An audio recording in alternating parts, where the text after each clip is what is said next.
नमस्ते विद्यार्थी मित्रांनो, माझ्या चॅनलमध्ये तुमचं स्वागत आहे।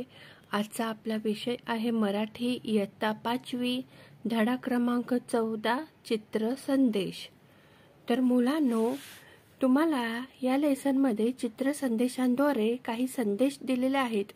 आपल्या आजूबाजूच्या परिसरात आपल्याला खूप सारे संदेश सूचना दिलेल्या असतात, त्याचं पालन करणं आपलं कर्तव्य असतं।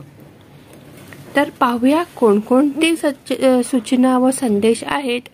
पहिल्या चित्रामध्ये तुम्हाला दिसते बघा, इथे लिहिलेलं आहे थुंकू नये, बसमध्ये किंवा बसमधून बाहेर थुंकू नये। आता दुसऱ्या चित्रामध्ये बघा, एक माणूस काहीतरी खाताना दिसत आहे, बसमध्ये कचरा टाकू नये।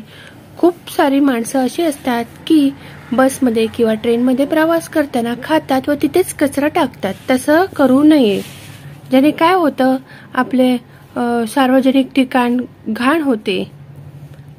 आता तिसऱ्या चित्रामध्ये बघा काय आहे, चालत्या वाहनात घाईघाईने चढू अगर उतरू नये। चालत्या ट्रेनमधून किंवा चालत्या बसमधून उतरू किंवा चढू नये, ज्याने काय होईल, दुर्घटना होण्याची शक्यता असते। चालत्या वाहनातून हात बाहेर काढणे व डोकावून पाहणे धोक्याचे आहे।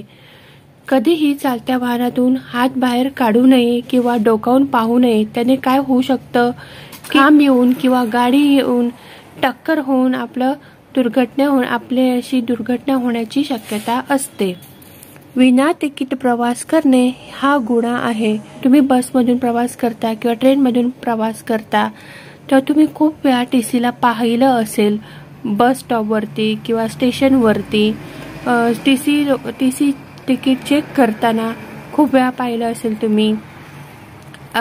जर तुम्ही विना तिकीट प्रवास केलात तर तुम्हाला शिक्षा होऊ शकते, तुम्हाला दंड पण होऊ शकतो। मनाचा ब्रेक उत्तम ब्रेक, मनाला ब्रेक लावणं हे सगळ्यात चांगलं ब्रेक आहे। सिग्नल तोडणे किंवा घाईघाईत गाडी चालवणे हे टाळलं पाहिजे। म्हणून काय सांगितलं आहे, मनाचा ब्रेक उत्तम ब्रेक असं सांगितलं आहे। आता आपण स्वाध्याय पाहूया। प्रश्न 1, बसमधील सूचना व संदेशांचे वाचन करा। बसमध्ये कुठल्या सूचना दिलेल्या असतात, बसमध्ये अशा सूचना दिलेल्या असतात, हो की नाही। तुम्ही खूप वेळा पाहिलं असेल की बसमध्ये किंवा बसमधून थुंकू नका, बसमध्ये कचरा टाकू नये किंवा चालत्या वाहनात घाईघाईने चढू अगर उतरू नये, अशा प्रकारे सूचना दिलेल्या असतात। प्रश्न 2, सार्वजनिक ठिकाणी लिहिलेल्या सूचना वाचा। सार्वजनिक ठिकाणी लिहिलेल्या सूचना वाचा, त्या वहीत लिहा, वर्गात वाचून दाखवा। सार्वजनिक ठिकाणी कुठल्या सूचना लिहिलेल्या असतात मुलांनो, जसं की बाक स्वच्छ ठेवा, थुंकू नका, पाणी वाचवा, झाडे लावा, झाडे जगवा। अशा प्रकारे खूप साऱ्या सूचना तुम्ही पाहिल्या असतील, वाचल्या पण असतील, त्या तुम्ही वहीवर लिहा आणि वर्गात वाचून दाखवा। प्रश्न 3, वर्गात भिंतीवर लिहिता येतील अशा सूचना तयार करा। तुम्ही वर्गामध्ये कशा प्रकारे सूचना लिहू शकता, कशा प्रकारे भिंतीवर सूचना लिहू शकता, जसं की अक्षरे सुंदर काढणे, स्वच्छता पाळणे आणि मोठ्यांचा आदर करणे, अशा प्रकारे खूप साऱ्या सूचना तुम्ही लिहू शकता। प्रश्न 4, काही लोक सूचनांप्रमाणे वागत नाही, ते तसे का वागत नसावेत, आपसात चर्चा करा।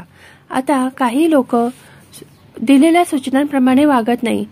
सांगितलं असतं की बसमध्ये थुंकू नये, कचरा टाकू नये, तरी ते बसमध्ये कचरा टाकतात आणि चालू ट्रेनमध्ये किंवा चालू बसमध्ये चढू अथवा उतरू नये, तरी ते चालू ट्रेन बसमध्ये चढतात, उतरतात।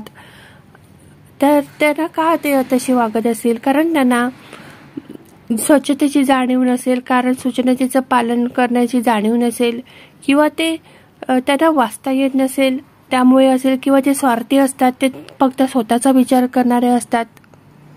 आता प्रश्न 5, तुमच्या शाळेत कोणकोणत्या ठिकाणी सूचना लिहाव्या लागतील, ते ठिकाणे ठरवा।